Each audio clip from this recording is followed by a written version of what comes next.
Praise the lord. దేవునికి స్తోత్రం.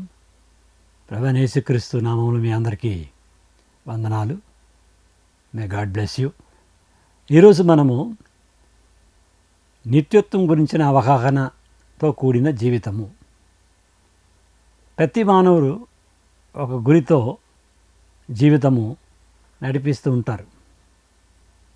వాళ్ళు చిన్న వ్యక్తి కావచ్చు, వయసులో పెద్దవాళ్ళు కావచ్చు, ధనవంతులు కావచ్చు, లేకపోతే పేదరికంలో ఉండే పూర్ పీపుల్ కావచ్చు, మిడిల్ క్లాస్ పీపుల్ కావచ్చు. ఒక గురితో వెళ్తూ ఉంటారు. తమ ఫ్యామిలీ ఇలాగ జరిపించుకోవాలి, తమ ప్రొఫెషన్ ఇలాగ ఉండాలి, రాజకీయం అంటే ఇలాగ ఉండాలి, స్పోర్ట్స్ అంటే అలాగ ఉండాలి, ఆర్ట్ పర్సన్ అంటే అలాగ ఉండాలి అని ప్రతి జీవితంలో ఎవరో ఒకరు గురి ఏదో ఒక గురితో వెళ్తూ ఉంటారు. అలా గురి లేని వారి గురించి మిగతా వాళ్ళు ఏదో ఒక గురి పెట్టుకొని జీవితం నడపండి అని వాళ్ళకి అడ్వైస్ ఇస్తూ ఉంటారు. దేవుడి బిడ్డలైన మనము యేసుక్రీస్తుని రక్షకుడిగా అంగీకరించిన తర్వాత మనకి ఇక్కడ పర్సనల్ లైఫ్స్ ఉన్నాయి కాబట్టి మనకి గోల్స్ ఇక్కడ ఉంటుంది. కానీ ప్రభు మనకి చెప్పేది నిత్యత్వం గురించిన గురి లేకపోతే మన జీవితంలో ప్రయోజనం లేని జీవితములుగా ఉంటాయి. We have to have an eternal perspective. నిత్యత్వం గురించిన అవగాహనతో కూడిన జీవితమై మన జీవితం ఉండాలని ప్రభు ఎదురు చూస్తున్నాడు. ప్రభువు నిత్యుడు. ఆయనందు విశ్వాసం మనం ఉంచి నిత్య జీవం పొందుకున్న వారై ఉన్నాం కాబట్టి ఈ జీవితం గురించి మాత్రమే మనం అవగాహన కలిగిన వారై ఈ జీవితం మట్టుకే మనము ప్రభువుని ఎదురు చూసేవారుగా ఉంటే మనం దౌర్భాగ్యులు అని పౌలు కూడా 1 కొరింథీ 15 అంటాడు.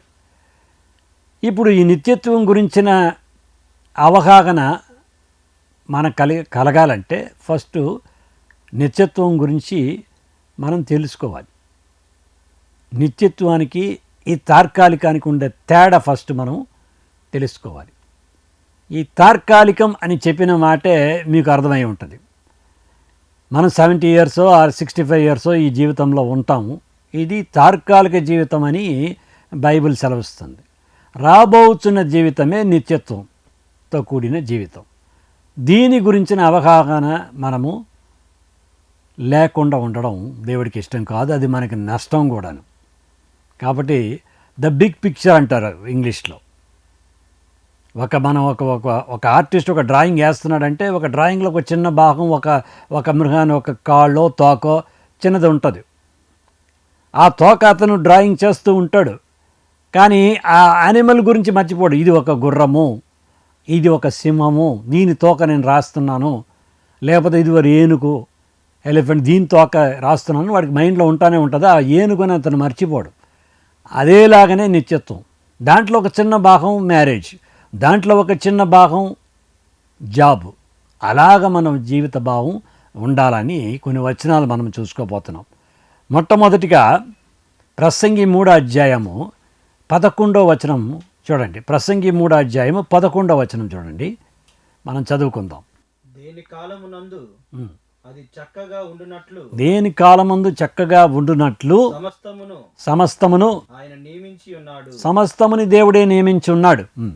ఆయన శాశ్వత కాల ఇక్కడ గమనించండి, శాశ్వత కాల జ్ఞానమును నరుల హృదయంలో ఉంచి ఉన్నాడు. హల్లెలూయా. శాశ్వత కాలం గురించిన జ్ఞానమును మన హృదయంలో ఉంచింది దేవుడేనంట. కానీ అది మనము దాన్ని తప్ప అది మాత్రం మర్చిపోయి మిగతా వాటి గురించిన జ్ఞానం అంతా కలగాలని చూస్తున్నాం. ఆ శాశ్వత కాలం గురించిన జ్ఞానము మనలో ఉండాలి. ఆయన ఆల్రెడీ ఉంచేశాడంట. శాశ్వత కాలం గురించిన జ్ఞానము దేవుడు మన హృదయంలో ఉంచి ఉన్నాడు. ఎలాగ ఈ జీవితంలో నేను జీవించాలి, నేను సాధించాలి, నేను వర్ధిల్లాలి, దాని గురించిన ఒక అవగాహన, ఒక జ్ఞానం ఎలాగ న్యాచురల్గా మన మైండ్కి ఉందో, స్పిరిచువల్ మైండ్కి, మన ఆధ్యాత్మిక మనసుకి, మన ఆత్మకి దేవుడు ఒక జ్ఞానం కలుగు చేశాడు. శాశ్వత కాలము, చిరకాలము నేను యెహోవా మందిరంలో నివాసం చేసేదను అంటున్నాడు దావీదు భక్తుడు. అప్పుడు ఈ శాశ్వత కాలం గురించి జ్ఞానం లేకుండా ఉన్నవారుగా మనం క్రైస్తవులు ఉండడానికి వీలు లేదు. సరే, ఈ శాశ్వత కాలం గురించి ఆ జ్ఞానం ఆయనే పెట్టాడు కాబట్టి దాని గురించి ఆయనే చెప్తున్నాడు. ఇక్కడే ఉండేదంతా తాత్కాలికము, నశించిపోతుంది, గతించిపోతుంది. రాబోతున్న రాజ్యము, రాబోతున్న జీవితము నిరంతరము. దానికోసం ప్రయాసపడు, దానికోసం ఆశపడు, దాని పొందాలని నువ్వు పరిగెత్తు. ఇక్కడ ఉండే బాధ్యతలు మర్చిపోవడం అనేది అర్థం కాదు. దాన్ని మీరు మర్చిపోయి ఈ బాధ్యతలే ముఖ్యమని మనము ఉండిపోకూడదు. మనకు దేవుడు ఇచ్చిన బాధ్యతలు నెరవేర్చాలి. కానీ శాశ్వత కాల జ్ఞానం మన దేవుడు దయచేసి ఉన్నాడు. దాన్ని ఆ జ్ఞానమని మనము వాడకుండా ఏ డిసిషన్స్ మనము జీవితంలో తీసుకోకూడదనేదే దాని ఒక ముఖ్యమైన అంశము. 2 కొరింథీ 4:16-18 ఒకసారి చదివి వినిపిస్తాం.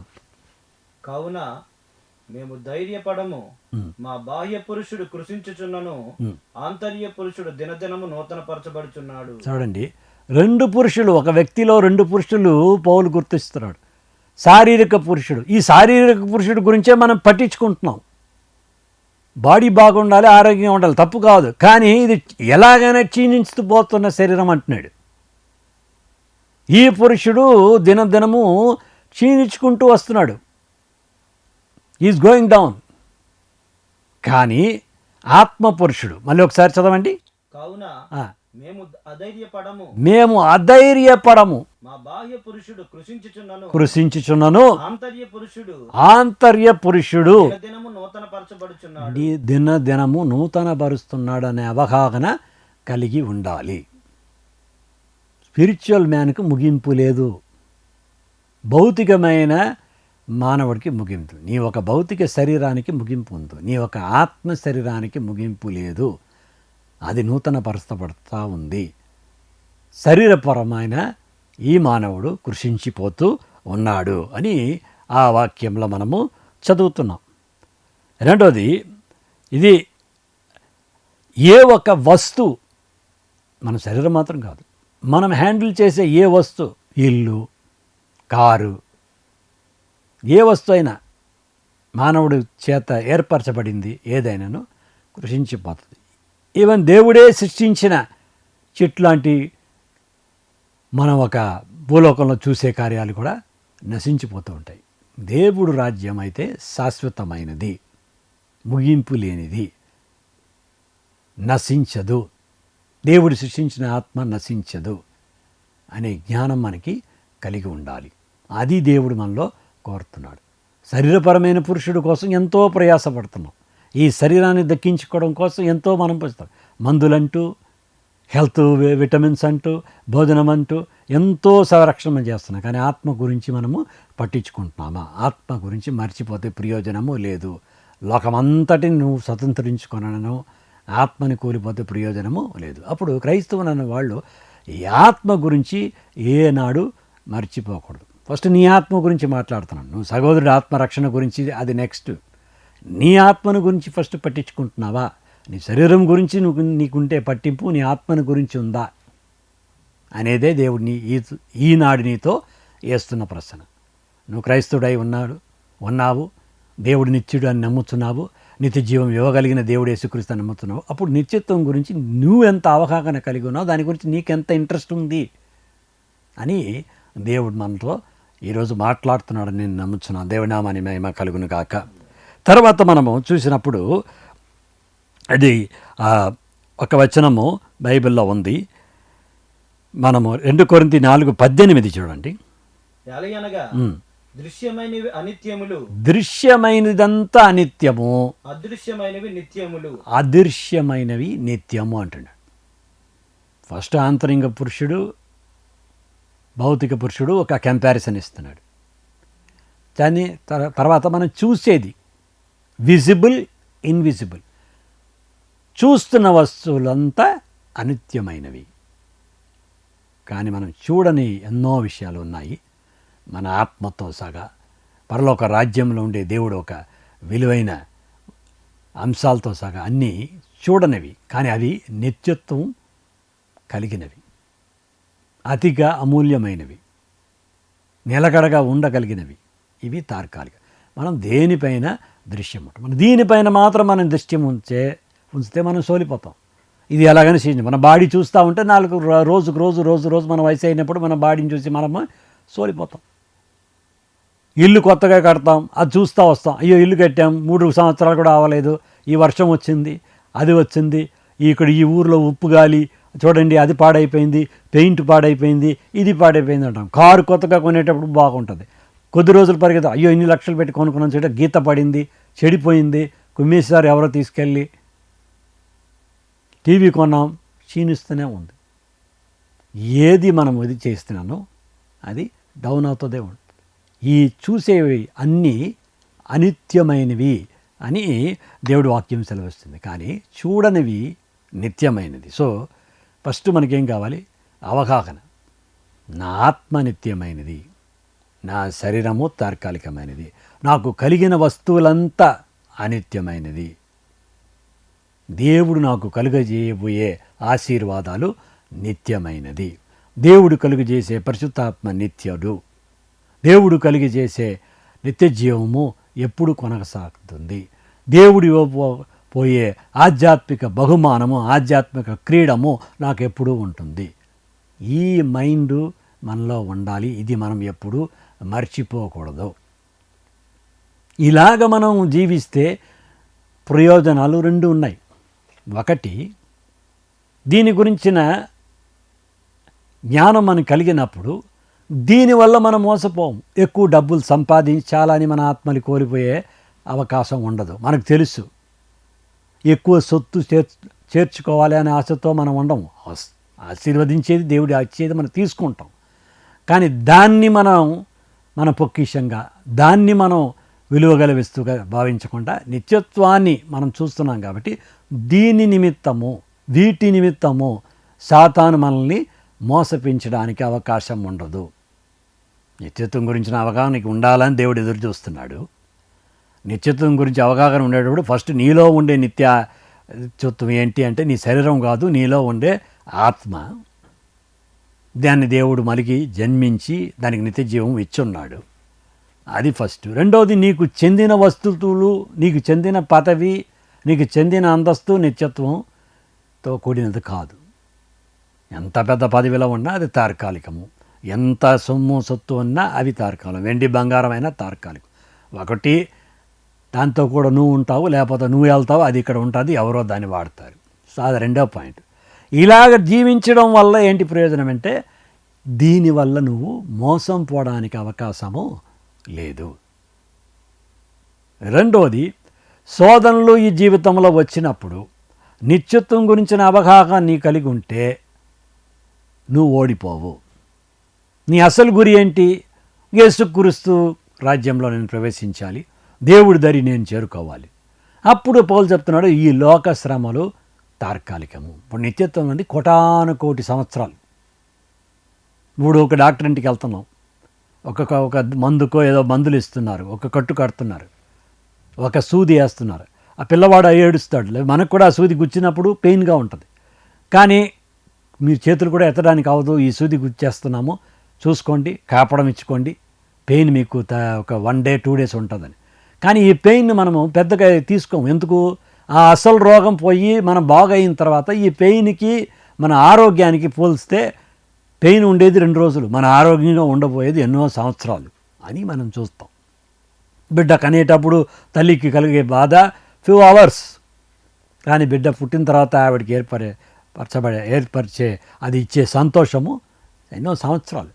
అప్పుడు దీన్ని బట్టి ఆవిడ దాన్ని మర్చిపోతుందని యేసుక్రీస్తు కూడా ఒక ఉపమానంలో అది మనం మహాశ్రమల గురించి మాట్లాడేటప్పుడు చెప్తున్నాడు.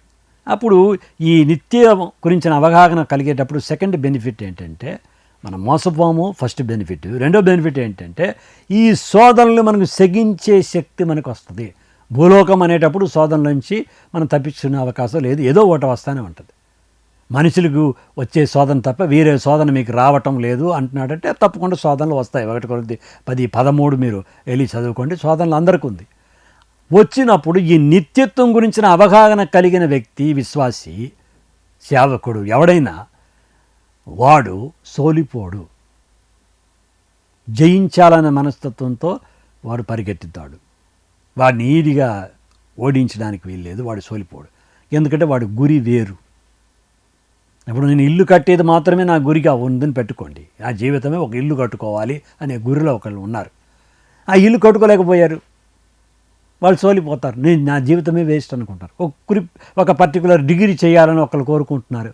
ఆ డిగ్రీకి సీట్ దొరకలా, ఆ ఎంబీబీఎస్ సీట్ దొరకలా, లేకపోతే ఆ ఇంజనీరింగ్ సీట్ దొరకలేదు. ఆ బాబు సోలిపోతాడు. ఎందుకంటే వాడికి అదే వాడికి నిత్యత్వం.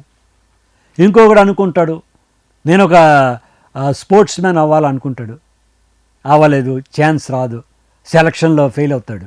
ఇప్పుడు చూడండి, ఈ గురి వల్ల వాడు ఏమవుతున్నాడు, ఇంతటితో వాడి జీవితం ముగించిపోయింది. కొంతమంది ఆత్మహత్య కూడా చేసుకుంటున్నారు ఈ వ్యక్తిని పెళ్లి చేసుకోకపోతే. అప్పుడు ఆ పెళ్లితో వాళ్ళకి అయిపోయింది, ఆ ఇల్లు కట్టు విషయంతో అయిపోయింది. ఈ ఒక సినిమా ఛాన్స్ దొరకలేదంటే పోయింది, ఈ ఒక క్రికెటర్ అయ్యే అవకాశం లేదంటే పోయింది. అన్నీ అయిపోయింది. 10th క్లాస్ పాస్ చేయలేకపోతే పిల్లలు ఆత్మహత్య చేసుకున్నట్టుగా వింటాం. ఎందుకు? నిత్యత్వం గురించిన అవగాహన బిడ్డలకి లేదు. నా ఆత్మ ఏమైపోతుంది అనే గురి వాళ్ళకి లేదు. కాబట్టి ఇదే గురి, ఈ ఎగ్జామే గురి. ఇవి తప్పు కాదు, కానీ ఇవి ఫైనల్ కాదు. వాడికి తేడా అంటే ఇదే ఫైనల్. ఇల్లు కట్టేస్తే చాలు, పెళ్లి చేసుకుంటే చాలు, నాకు ఒక ప్రమోషన్ వస్తే చాలు అనే గురిలో ఉన్నవాడికి నేను దేవుడి దరి చేరుకోవాలి, యేసుక్రీస్తు నాకు వాగ్దానం చేసి వెళ్ళాడు, నేనుండే చోట్లో నువ్వు ఉండినట్లుగా నేను నా దగ్గరికి చేర్చుకుంటాను. 14వ అధ్యాయం, యోహాను సువార్త 14వ అధ్యాయం 2-3 వచనాలు చదవాల్సిందిగా కోరుతున్నాను. ఒకసారి అది చదివి వినిపిస్తాను. నా తండ్రి ఇంట అనేక నివాసములు కలవు. ఆ తండ్రి ఇంట ఉండే నివాస స్థలము కలవు అంటున్నాడు. ఆ నివాస స్థలముకు ముగింపు లేదు అంటున్నాడు. మనం లోకపరమైన నివాస స్థలం కోసం మాత్రం మైండ్ పెడితే ఆ చోట్ల మనకి ప్లేస్ దొరకపోతే మనం సోలిపోతాం, ఆ ప్లేస్లో మన ఇల్లు కట్టపోతే సోలిపోతాం, ఆ ప్లేస్లో మనకి ల్యాండ్ దొరకపోతే సోలిపోతాం. కానీ దీని గురించి మనం అవగాహన కలిగిన వారై ఉంటే ఇది పెద్దగా ఉండదు. హర్ట్ అవుతాం కానీ పడిపోం, సిక్కు వస్తుంది కానీ భయపడం.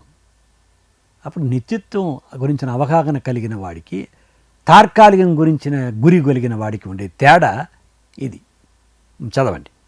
నా తండ్రి ఇంట అనేక నివాసములు కలవు. తండ్రి ఇంట అనేక నివాసములు కలవు. లేని ఎడల మీతో చెప్పుదును. నేలి అండ్ల మీతో చెప్పుదును. మీకు స్థలం సిద్ధపరచ వెళ్ళుచున్నాను. నీకు స్థలము సిద్ధపరచ వెళ్ళుతున్నాను. నేను వెళ్ళి మీకు స్థలము సిద్ధపరిచిన ఎడల నేనుండే స్థలములో మీరును ఉండులాగున ఆయనతో కూడా నేను ఉండబోతున్నాను ఎల్లప్పుడూ అనే ఆలోచన లేని క్రైస్తవుడు నిజమైన క్రైస్తవుడు కాదు. నువ్వు ఎవరితో కూడా ఉండబోతున్నావు? ఏంటి నీ గురి? నేను పలానా వ్యక్తిని పెళ్లి చేసుకొని ఈ పలానా ఊరిలో ఉండబోతున్నాము అంటారు. అది తాత్కాలికము. పెళ్లి చేసుకున్న 30 years 35 years తర్వాత అంతే. కానీ యేసుక్రీస్తుతో సహవాసం అటిమించింది కాదు. సో ఆ నిత్యత్వాన్ని తీసుకుని వచ్చినప్పుడు శోధనలను సగిస్తావు, మోసపోవడానికి అవకాశం లేదు. ఒకవేళ డిసప్పాయింట్మెంట్స్ వచ్చినా అది నేను ఏమీ చెయ్యదు. ఈ బెనిఫిట్స్ ఆ నిత్యత్వం వల్ల ఉంది అనేది మనం మర్చిపోకూడదు. మనల్ని ఎవరు బెదిరించలేరు, మనం ఎవరిని బెదిరించలేరు. ఎందుకంటే మన ఆత్మ గురించిన సంబంధించిన వాళ్ళై ఉన్నాం. శరీరాన్ని చంపనేరక, ఆ శరీరాన్ని మాత్రం చంపేవాళ్ళు ఆత్మని చంపనేరకని వాళ్ళు అని అంటున్నాడు. People are able to kill the body but not the soul. వారి గురించి మీరు భయపడొద్దు అంటున్నాడు. అప్పుడు దాని అర్థం ఏంటి? వీళ్ళు ఒక గురి పరలోకం వైపు ఉంటుంది. కొలసీ పత్రిక 3వ అధ్యాయము 1-2 వచనాలు చదవండి. కొలసీ పత్రిక 3వ అధ్యాయం 1-2 వచనాలు చూడండి. మీరు క్రీస్తుతో కూడా లేపబడిన వారైతే పైనున్న వాటినే వెతకుడి. అక్కడ క్రీస్తు దేవుని కుడిపార్శ్వములో కూర్చొని ఉన్నాడు. పైనున్న వాటి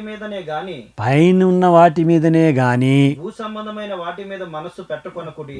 భూ సంబంధమైన వాటి మీద మనసు పెట్టుకోకుడి. భూ సంబంధమైన వాటి మీద మనసు పెట్టుకోకూడదు. అదే పొందకూడదు అనేది కాదు ఆయన ఉద్దేశం. అక్కడ మీకు గృహాలు ఉండాలా అన్నాడు. మీ ఇంట్లో మీరు ప్రభు సంస్కారాలు తీసుకోవచ్చు అన్నాడు. గృహాల్లో కూడే సంఘాలు అన్నాడు. గృహం ఉంది, భార్య ఉంది, భర్త ఉంది, అన్నిటి గురించి వాక్యాలు ఉన్నాయి. కానీ మనసు పెట్టుకోండి, ఈ శాశ్వతం అనుకోకండి. ఈ దేవుడి ఆశీర్వాదం అయినా కూడా సాలమన్ను కూడా దేవుడు ఆశీర్వదించాడని బైబిల్లో చదువుతున్నాం. కానీ ఇప్పుడు ఆ వెండి బంగారం సాలమన్తో ఉందా? ఆయన ఆత్మతో వెండి బంగారాలు ఉన్నాయా? లేదు. ఇప్పుడు ఆ 1000 భార్యలు ఆయనకు ఉన్నారా? లేరు. ఇప్పుడు ఆయన కన్న కుమారులు ఆయనకు ఉన్నారా? లేరు. ఆయనలాగా ఆశీర్వదింపబడిన వ్యక్తి లేదు అని బైబిల్లో ఉంది. భూలోక సంబంధమైన ఆశీర్వాదం. అబ్రహాముని దేవుడు ఆశీర్వదించాడు. ఇప్పుడు ఆశీర్వాదాలంతా అబ్రహాం ఆత్మతో ఇప్పుడు ఉందా? లేదు. కానీ ఆయన ఆత్మ ఎవరితో ఉంది? నేను అబ్రహాం దేవుడిని, ఇసాకు దేవుడిని, యాకోబు దేవుడిని అని చెప్తున్నాడు. 2000 సంవత్సరాలు మోసే చనిపోయిన 2000 సంవత్సరం తర్వాత, దాదాపు 2000 సంవత్సరాల తర్వాత క్రీస్తు 1600 years తర్వాత ఆయన వస్తున్నాడు. వచ్చినప్పుడు మోసే, మనం తెలుసు, మోసే, ఏలియా ఆ ఒక మరురూప కొండపైన ఆయనతో నిలుస్తున్నారు.